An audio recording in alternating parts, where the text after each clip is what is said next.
Welcome to Toby's Sideshow of Scale Styrene, and one more look as we continue to try and finish the build on the clown car. And I will be 100% upfront with you on this one. The clown car has reached the point where ordinarily it would be collecting dust on the shelf. I reached that aggravation level where I just really did not want to do anything more with it. And for this reason, I want to take a moment to thank everyone who has been following along with this build, because it has been your comments and your support that have kept me going with this build so that I can actually get this accomplished, because there's really nothing quite as satisfying when you're building models as completing a kit bash. They are just some of the most enjoyable builds I ever do. It's great doing kits step by step by the instruction, but doing a kit bash and bringing life back to something that was truly a glue bomb is really a lot of fun for this kind of a hobby. So thanks for sticking around with me on this build.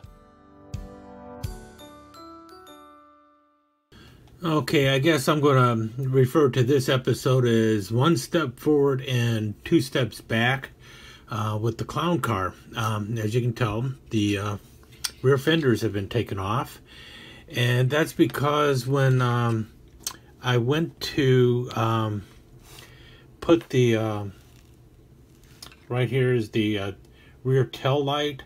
Well, I had it painted silver, if you remember, and then you had the orange backing here.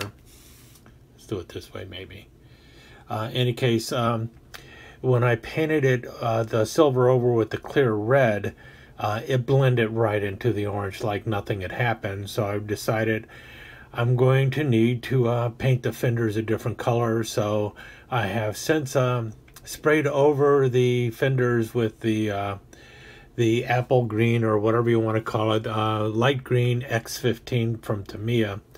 And that meant I need to trim around the edges of the seat with it also, and it was just easier to pop them off the vehicle again and go for it from there. So now the fenders will need to be re-glued back on, which thankfully I have not attached the wheels yet, because the way I positioned the fenders before is I slipped the slicks onto it, and then I just glued the fenders in place and let them rest on top of the slicks while they dried, and that way I got a good position for the rear fenders. So I'm going to need to do that all over again, and that means once once the paint has dried on the fenders, they're going to have to dry overnight. Once they've been re-glued back to the side of the body, because really the only thing that is holding it in place are these little tabs, and then I will have to touch up the copper again. But as long as I've got the fenders off, what I'm thinking I'm going to do is take an extra fine black Sharpie and highlight the pink and green by going and lining it all, and also lining around the green to highlight the seats a little bit better. I will end up doing the same thing with the back seat, but if you notice, the back seat has this pink area and then the orange, and I'm thinking I'm just going to touch up the orange on this one and leave the orange alone, and then once again just draw the black lines and get all the seating lined out real well, which then also means I'm going to have to line the seat on the inside of the vehicle, so it's got to be popped out as well.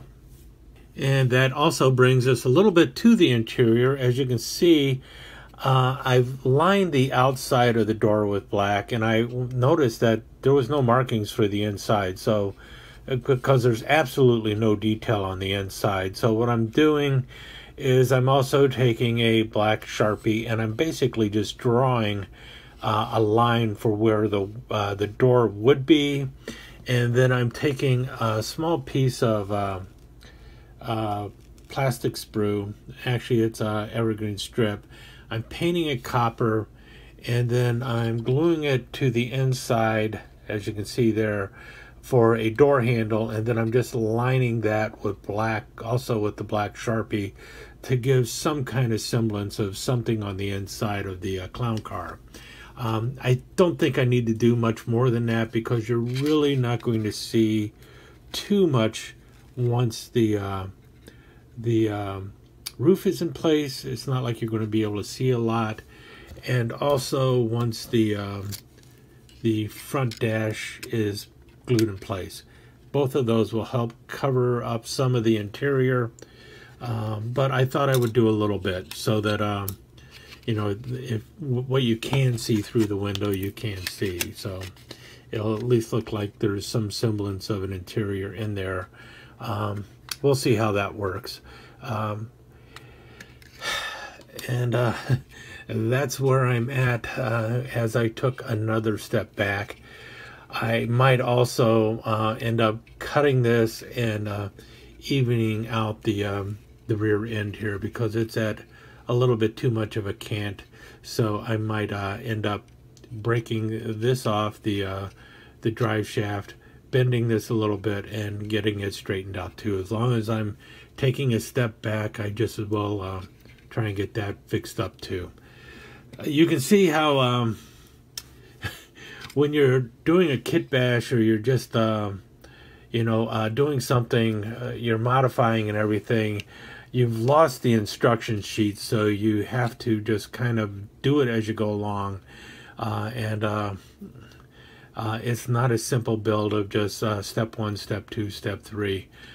So there's a lot of going back and forth with it. So that's why I guess this build is taking a longer time than I ever anticipated. But I'm still having a lot of fun doing it, and I think the end result is going to be well worth it once I'm done. Okay, as you can see, the seats are getting lined. Most folks who build models for any length of time know how to do this, but I basically just learned it a couple of years ago when I realized that other people were doing it. And they said they just line stuff with a Sharpie, and never thought to do anything like that. But you see, it does bring out a little detail on the seats. Now, the way I do it, and I guess the way most people do it, is you start with your Sharpie. In this case, it's an ultra fine point Sharpie. I've got other colors too, but I like to usually do this in black. Black works really well for most colors, at least, unless it's a very dark color. But ultra fine point is what you need. The thinner the point, the better off you're going to be. I'm not going to do it on camera, but let's see here. A nasty looking toothpick. What you do first, if it needs it, you take your marker and you line all the way around it. Now, what I normally do is I start in a corner here, and I'll go about halfway. Well, here, see, I would have just screwed up. And I cut across about halfway, and then I take the marker and I cut across and meet it the rest of the way. And then coming around corners and stuff is very tricky. You got to go real slow and try not to screw up, but keep that point basically at about a 45-degree angle and go up into the corner. When you're getting into corners like this, you want to try and go up, and then on the other side you want to come around and go down. You don't want to make everything in one continuous movement, because eventually the pin will slip. So go slowly and go in the most comfortable direction to go. Don't try and force it, and don't try and turn the pin while you're moving. So if you're moving the pin in this direction, once you feel like you need to move it in another direction, pick it up, move over to the other side, and go the other way. For these long lines going across, well, if you notice, I would have to eventually turn the pin. So what I do is I go, say 1, 2, 3, and then I stop and I draw across from the other side to match it. And then on the next line, I'll go a different spot to stop. So like go 1, 2, 3, 4, stop, and draw from the other side. And then 1, 2, you know, so that every spot that I'm stopping, if you notice, there's where the stop is, there's where stop is. That one did real well. That looks like a stop, and this one went real well. But I'm actually starting from both sides. And then when I start again, I'm going to start going down this way, and I will stop at a different spot on each time, so that we don't have the same spot where I stopped in the same location all through the whole thing. So that's the way I do it. I don't know if other people do it another way, but that's basically the way you line the seat cushions, so you see the individual squares really pop once you've done that. So let me finish this, and we'll take another look at it. So you can see here, even with being off the camera, I goofed right there. So I am going to have to find a fluorescent pink paint that is going to match this, which is going to be really tricky because this is an old Poly-S Monster color. I know the green was Ogre Green. I can't remember what the pink color was, but it's no longer made. So hopefully I can find a fluorescent pink that will match that, so I can fix that area there. But what I can also do is I can take my X-Acto knife, and I can gently scrape and get some of that off. We'll see how that's going to go. The interesting thing is I know that the either the green paint was painted over the pink, or the pink paint was painted over the green. So that's going to be really tricky.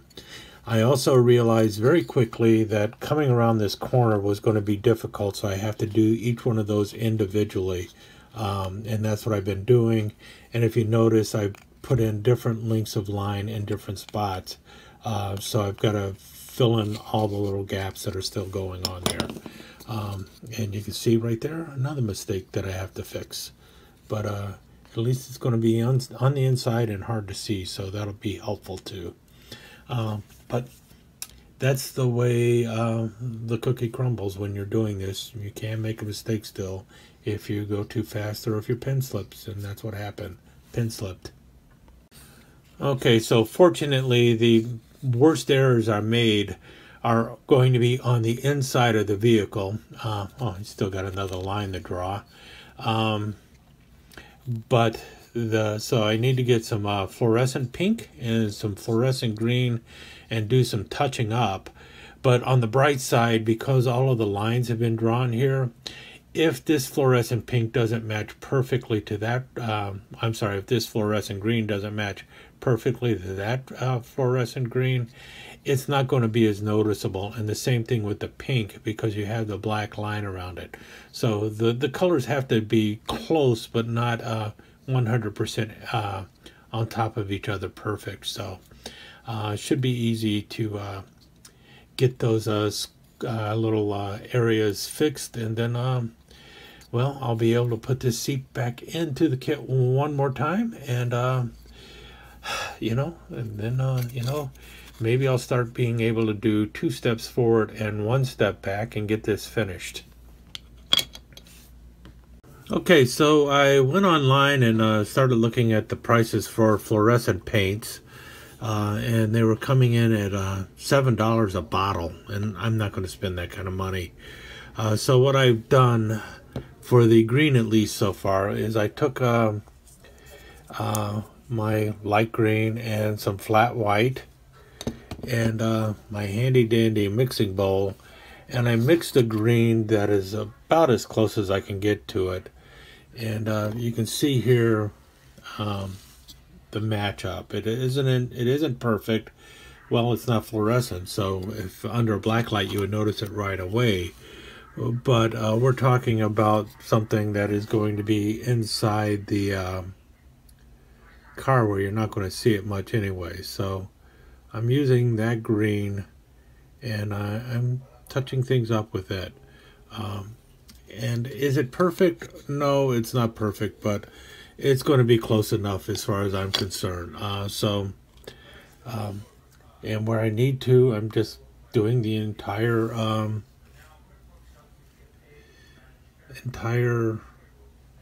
square so that at least within the square it's the same color and you don't notice it as much from square to square. So that's what I'm doing where I need to touch up things a little bit. Well, now that's a surprise. I just went into my paints and found out I've got a fluorescent pink.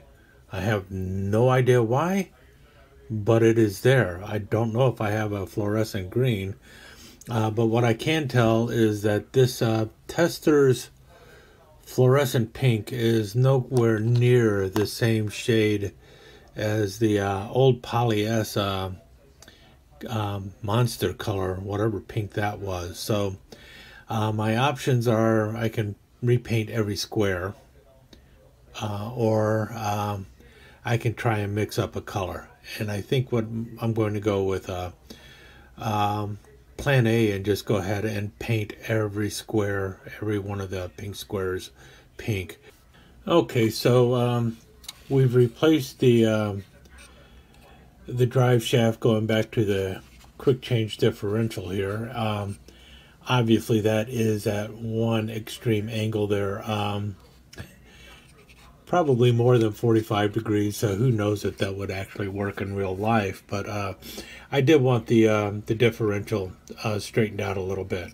And now once the body is canted, the differential will be at about the right angle, so it'll look all right. Obviously this thing is not built for speed. It doesn't have a really big engine in it. Matter of fact, it doesn't have a real engine in it at all, but we're pretending it has some kind of a little 2 or 4 cylinder putt-putt engine hiding underneath that massive hood there. So that'll work out all right, I guess. And the seat has been touched up with the fluorescent pink. Once it's dried, I will be able to get it back in there. It's enamel paint, so it could take a while to dry. I'm thinking that it actually matches pretty close to the outside pink, so I will go ahead and touch up whatever little pinks I need to touch up on the outside seats as well. The only spot that didn't match really well is down here, and quite frankly, as my neighbor used to say, once it's all put back together, you're not going to see it from my house. So I'll be happy with the seat once it's back in there. So it's all looking pretty good. I think I'm ready to start taking some serious steps forward now in getting this thing done. Thank you for visiting Toby's Sideshow of Scale Styrene. If you liked what you saw, please consider giving it a thumbs up and leaving a comment. Share it with your friends, and please subscribe and ring that notification bell so you'll know when the next episode is up online. Thanks again for visiting, and see you soon.